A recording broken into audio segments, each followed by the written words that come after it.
The vast majority refuse to examine Agenda 2030 or the erosion of our freedoms as anything more than a conspiracy theory. So, what I want to showcase today is further evidence that this has been planned for decades in the making. Now, you can chalk it all up as a coincidence, but I find it hard to believe that in 1993 they knew everything I'm going to reveal to you today was coming.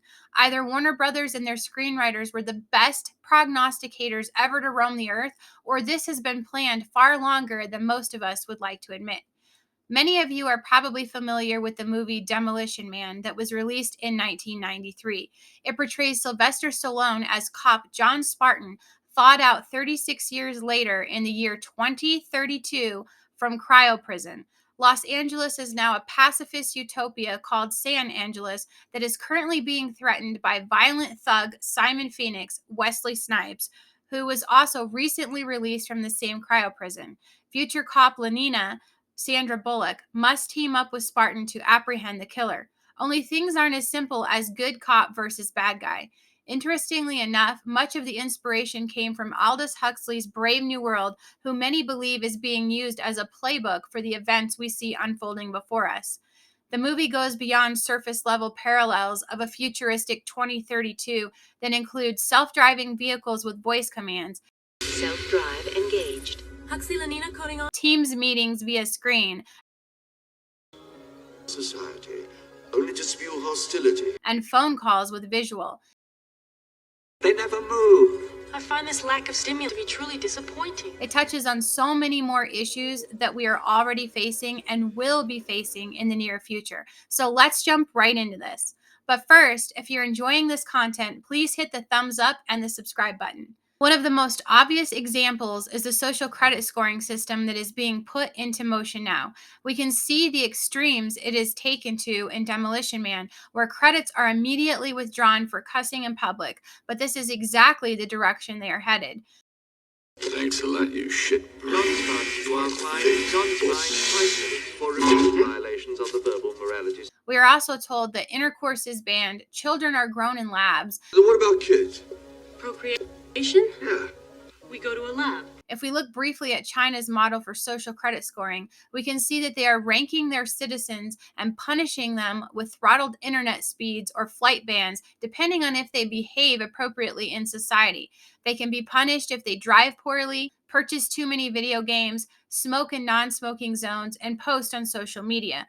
They could also confiscate their dogs. It isn't too far fetched to assume with all of this control, they will stop specific purchases altogether, just as they have eliminated money in Demolition Man. Correct. Money is outmoded. All transactions are through codes.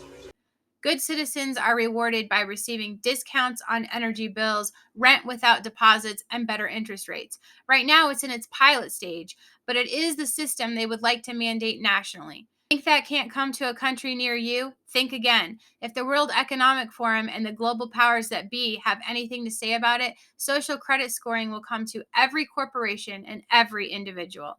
There are companies dedicated to helping you determine your personal ESG score. They encourage you eating vegan or removing meat and chocolate entirely from your diet, watching your energy consumption, your transportation habits, your attitude and outlook. Think how cheery you are in the language you use, environmental impact of your job or career choice, sustainable clothing choices, investing, purchase of ethical goods, recycling habits, carbon footprint, personal contributions such as random acts of kindness, and composting practices. Right now, these are merely suggestions, but don't think for 1 minute that it isn't an introductory period in which we are being phased into each step until the door is closed. Plastic bags have already been banned in many areas of the country, and now there is a push to change our views on toilet paper. Remember the 3 seashells? But the place where you're supposed to have the toilet paper, you got this little shelf with 30 seashells on it. He doesn't know how to use the 3 seashells.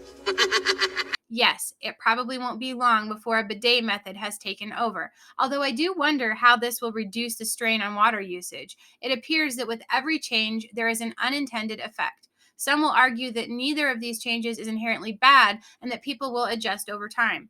I can agree that some changes would be better for the planet, but allowing people to voluntarily move the needle versus establishing laws in that regard would result in better reception to those changes. Arguably, plastic bag bans, for example, come with the unintended consequences of thicker plastic reusable bags that will take far longer to decompose once they are added to the landfills. So, what has really been gained? I constantly envision a future where forever trash is piled so high for man's attempts to fix the planet that we end up with a version of Disney's Wall-E to contend with. Which is worse, I ask you? Whenever those in power push forward at alarming rates to control the world and the populace around them, you inevitably end up with society fragmenting into groups of those in favor and those opposed.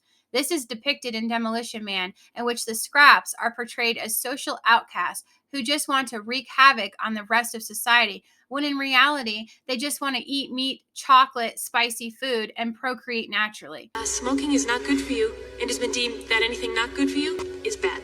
Hence, illegal. Alcohol, caffeine, contact sports, meat.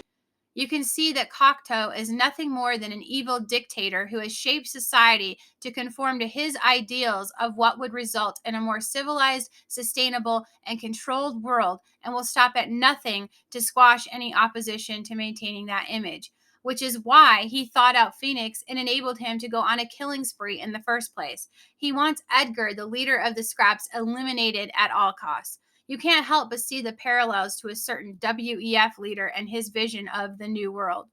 Beyond the electric vehicles and desperate plan to keep society in check are the references to all of the biometrics they have enabled in this new society as well. Everything from retinal scans to palm scans to implants installed in the hand for tracking purposes. Simon Phoenix was not coded.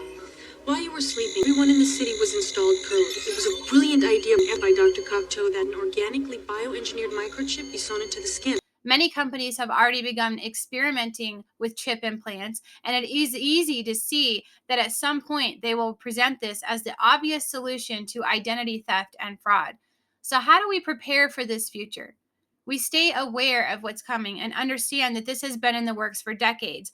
This is not something that was concocted as overnight solutions to the peril society faces due to climate change or infrastructure failures because of the health crisis.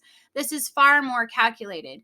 When you begin to see movies like Demolition Man evolve into a replica of society today, it's time to take notice and ask yourself, are those of us who've been driving this message home really that crazy? Is everything just a coincidence, or is there more to this? The sooner the rest of the world wakes up, the sooner this dystopian nightmare becomes a thing of the past. At some point, these things will take place, but we have the ability right now to push them back. Or in the words of John Spartan, We work for a living. This fascist crap makes me want to puke. if you've enjoyed this video today, please like, share, and subscribe. And remember to pray, prep, and put God first. God bless.